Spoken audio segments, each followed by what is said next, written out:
Okay, anybody else on environment?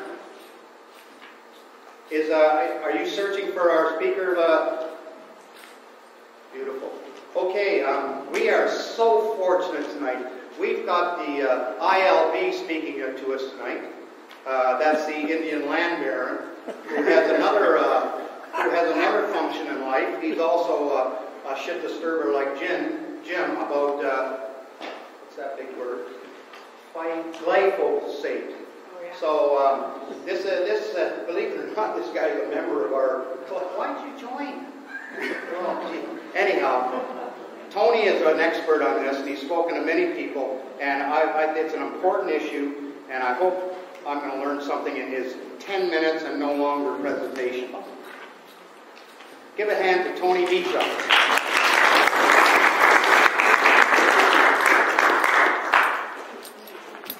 Hell of an introduction, eh? Hello. Thank you everyone for giving me 10 minutes in short notice. The time is short, so I'll not talk about GMO, I'll only talk about glyphosate. GMO, most of you know, genetically modified organism, and glyphosate usually go hand in hand. Glyphosate is a chemical that was patented by Monsanto in the 1970s as a broad spectrum herbicide. Herbicide is one that kills plants. Broad spectrum means it kills all plants. And then they packaged it with some other stuff and brand named it Roundup. Became a successful herbicide. And at that time it was declared as one that doesn't hurt humans, only damages plants. Later on we found out that it kills all bacteria as well, and it definitely hurts all higher animals, including humans, but that's later on. In 1990s, 20 years after this herbicide was marketed, its patent was going to expire, and therefore anybody else could copy it and eat into the profit of Monsanto. That time they came up with the next ingenuity. They introduced GMO, genetically modified organisms, and what did they do with it? It was a scientific marvel. They engineered some crops, food crops, that could survive being sprayed by this herbicide. And now they had a magic solution, and they told the farmers that you forget about your weeds. Weeds are the biggest problem for farmers. You sow your seeds and let the plants grow and let the weeds be all over it, and just spray the field with this herbicide. Everything will die, but your crop won't die, because it's a magic crop, it's GMO.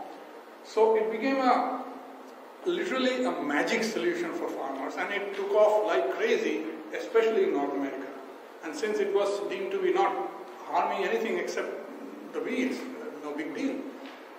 What happened in the 1990s onwards is that year upon year, more and more fields and more kind of crops took up this technology.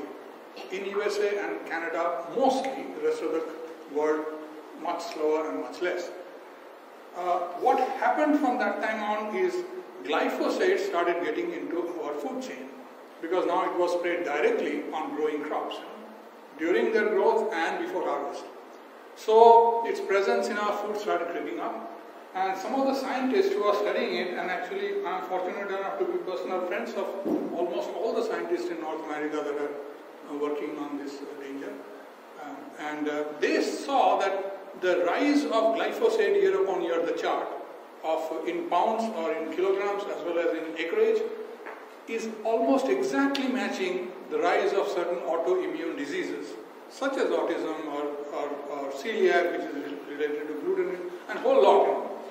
And they say this exact match is so uncanny and so uncommon that it must have a link, otherwise it won't be going like that.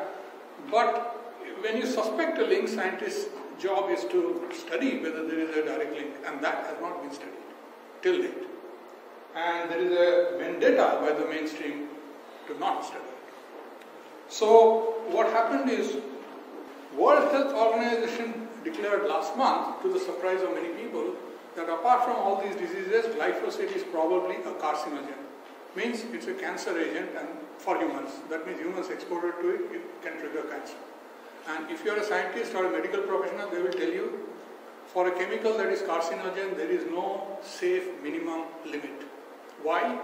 Because a single molecule that is carcinogenic can trigger cancer in a single human cell and that will multiply and give you full-blown cancer. So there is just no safe minimum limit. It should not be there in your food, period. So because of that, a lot of, you can say, knee-jerk reaction is coming. EPA has decided, EPA is Environment Protection Agency, the one that approved the glyphosate in the first place, that they are going to test American food for presence of glyphosate. They just declared it 4 or 5 days ago. In Canada, Health Canada approves it without any kind of test, both GMO and pesticides. They don't do any test here, surprising as it may sound to you. They approve it based on documents provided by the maker. The maker of the poison provides the document, based on that is approved. I mean, talk about conflict of interest, you know. And to make things worse, Canada does not even have a lab where you can test your urine or blood or any of your food for glyphosate. You can do it in USA, you can do it in Europe, you can do it in first, second, third, fourth world, but not in Canada. So, and that's not because it's illegal, it's because nobody ever asked for it. So the labs have not provided the service. If there's no market, there's no service. So I'm involved personally in raising awareness and asking people to ask for this test so that there's a perception of demand and some labs will start offering this service. So that's where it is. And what happened in White Rock is that somebody sent me a picture of glyphosate being sprayed, and it's a very pristine public place. Many people, tourists go there. It's a common place where we go near the pier to see migratory birds, and glyphosate is a really, really nasty stuff for that. It is not. I don't have time to explain what it does. If anybody interested, we can check up on that later on.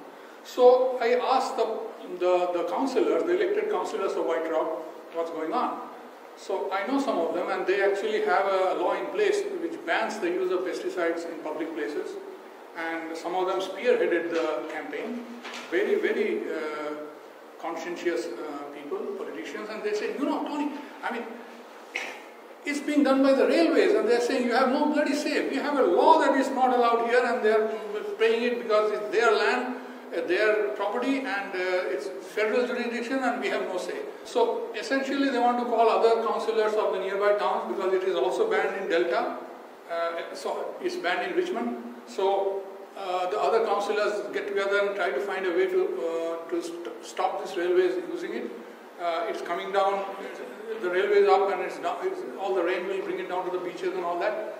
And how to stop it, they wanted me to join the talks, and also inviting people to support the movement. It needs people's movement. People's support is always needed.